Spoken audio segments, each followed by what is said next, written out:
Uh, Hello everyone, welcome you in your another class.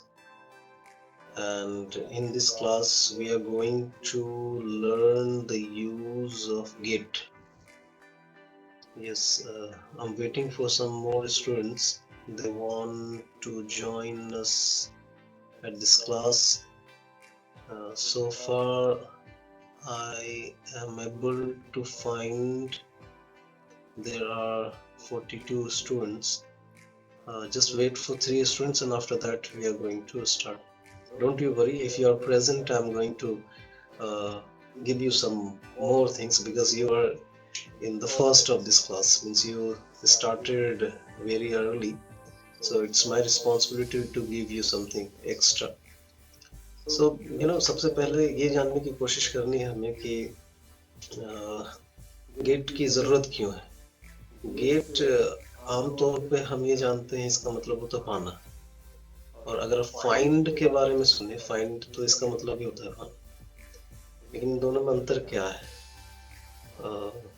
कभी भी मैंने किसी अमेरिकन को फाइंड मतलब बोलते हुए नहीं सुना हूँ।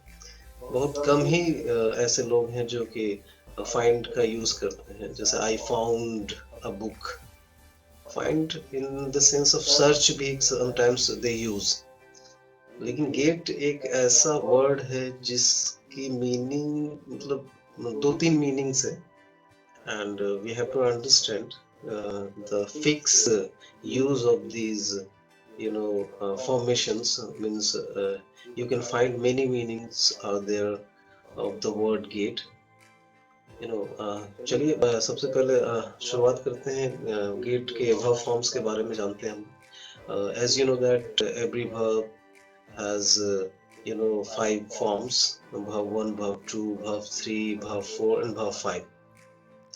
So if you go through the verb one, it means अगर आप पहले फॉर्म में जाते हैं तो it is already that it is get, and verb 2 is got, and verb 3 is got, and sometimes people use gotten, and verb 4 is getting, and verb 5 is gets. So let's go to the PPT, and after that means with the help of slideshow, I'd like to tell you some more views of this. This is the first page, and in first page there is forms. There are verb forms and verb 1, verb 2, verb 3, verb 4 and verb 5. Let's come to the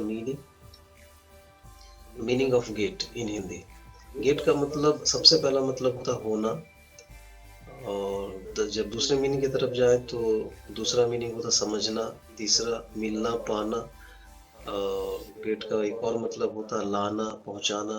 और get as a causative verb भी हम लोग use करते हैं। ये क्या है, last में मैं इसके बारे में आपको बताने की कोशिश करूंगा। पॉसिबल अगर होगा इस क्लास में तो मैं कोशिश करूंगा कि इस क्लास में भी आपको गेट के बारे में बतला दूं, means as a causative verb. Alright, so one by one चलिए देखते हैं कि क्या किस तरीके से सेंटेंस में ये वर्ड्स यूज किए जाते हैं। गेट होने का सेंस में